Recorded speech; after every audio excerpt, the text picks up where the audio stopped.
About your birthday party, am I invited? Yes. Yes, you're definitely invited. I invite you to all my parties. You just haven't seemed to show up. No, well, is it on the East Coast? Yes. Well, that's why. Why don't you have one here on the West Coast? Because I work all the time. Okay, well, maybe I have one at your house. Where's that? I know about them. Ellen, were you surprised by the allegations about P. Diddy? Did that surprise you about P. Diddy?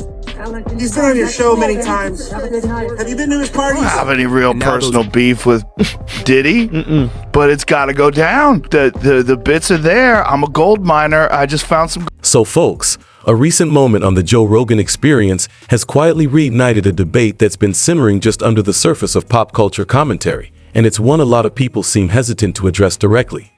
As federal charges involving Diddy comms continue to make headlines, Joe Rogan didn't accuse, speculate wildly, or sensationalize.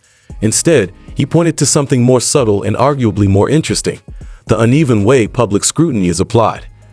Ellen DeGeneres' name keeps resurfacing because of her repeated on-air interactions with Diddy over the years, including relaxed banter about parties and celebrity life that was broadcast casually to millions.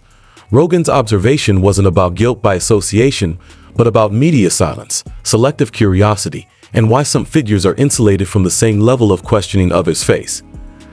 That contrast alone raises legitimate questions about how narratives are shaped, protected, or ignored in entertainment culture. So, hit that subscribe button now and get ready to unveil the stories Hollywood doesn't want you to hear. Going to be a new thing? Are you going to try to be early? Yes, I'm trying to be early. Are you going to be eearly for my party? Yes, I am. No. No. You know I have to arrive fashionably late. All right. Not too late, though. Not too late? Not too late, please. What time would you like me there? I'll tell you later. Okay. But not too late, because, you know, once you get there, the party really starts. Now, what time would your party start, let's say? Like 9:30. Really? That early? Yeah. I could make that. Yeah. But I could think of you of starting a party at like midnight. Like, what time will it go till? That's a different type of party, though. Uh-huh. It'll go from like 9:30 to like maybe 3 o'clock, 3 o'clock. And then, you know, we have the top 2 floors of the hotel. Mm-hmm. And then it will carry on there? Yeah. Mm-hmm. Then no, I mean the after party. Mm-hmm. No, I know. And the part that keeps people talking isn't a single allegation or headline. It's the gap between what was openly said for years and how differently those same moments are being interpreted now. And that gap is doing a lot of work in this conversation. In addition to criticizing management practices, the 2020 BuzzFeed News investigation into the Ellen DeGeneres show cast doubt on the legitimacy of a company that prides itself on empathy. Former employees described racial insensitivity, intimidation, and a culture where speaking up felt dangerous, which resulted in executive producer departures and an infrequent on-air response from Ellen. When you consider the show's eventual conclusion and Ellen and Portia de Rossi's relocation to the UK, which Ellen officially attributed to political reasons, you begin to see why viewers started interpreting time patterns, whether or not those readings were accurate. The best, or perhaps the most unsettling, part is how Joe Rogan's recent remarks regarding Diddy's celebrity silence clash with this history. Instead of making accusations on his program, Rogan pointed out inconsistencies, pointing out how celebrities like Ashton Kutcher and others used to talk casually about Diddy's parties, treating them like social currency, but now claim ignorance or distance when accusations portray a more negative picture. In a 2018 exchange, Diddy mentions inviting Ellen to his parties and jokes about things really starting after midnight on the top floors, and Ellen reacts with a familiarity that viewers are now re-examining through a very different lens. Rogan specifically pointed out that the Ellen DeGeneres show was one of the main places where those party jokes live on camera, preserved, and replayable. Before this goes any further, take a look.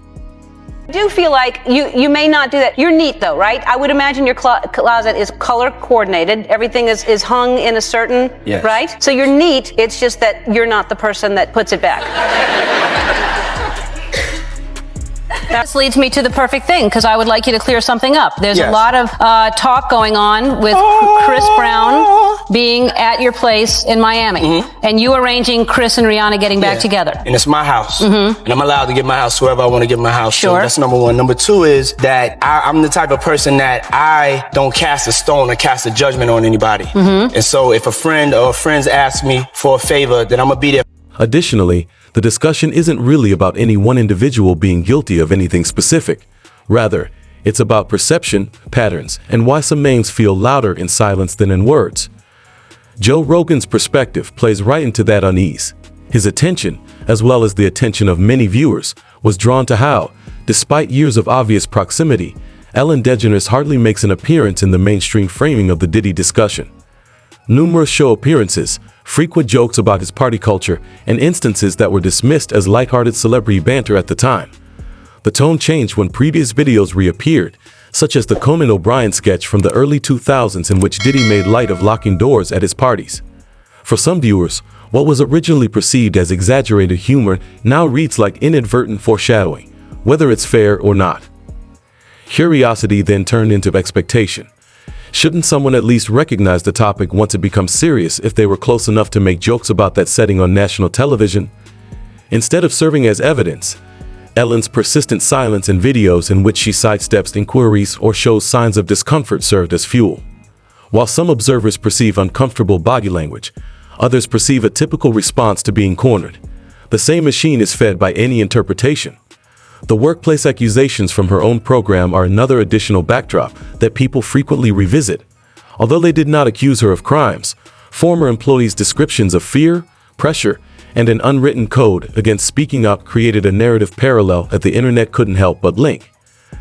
Themes like power, quiet, and hierarchy recur in celebrity settings, and once viewers believe they have identified a pattern, they begin to re-examine everything through that prism. Because of this, a scene such as her 2009 on-air altercation with Diddy regarding Chris Brown continues to be replayed. It presented her at the time as taking a strong stance against domestic abuse and openly questioning why someone who had been accused of abuse was receiving support. Later allegations of toxicity behind her own scenes are labeled as hypocrisy by opponents, who see it as a stark contrast in moral stance rather than proof of crime. When you combine her relocation overseas, allegations that went viral before being refuted, and a Netflix special in which she openly jokes about getting cancelled, you have a perfect storm where mistrust surpasses truth. That's the real story Rogan points at. And the best part? When Ellen said that love and hate live at opposite extremes, and that hate somehow dominates the noise, some listeners didn't hear reflection or ownership. Rather, they'd heard distance, like someone still trying to understand what happened rather than fully stepping into it. Instead, it was the framing around the joke and the calm, almost analytical way Ellen spoke about fame, ego, and how criticism tends to shout louder than praise that really got people talking. That interpretation is important because, in this instance, some audience members believe the message skewed more toward explanation than accountability, and public confidence is restored by how words land rather than by intention.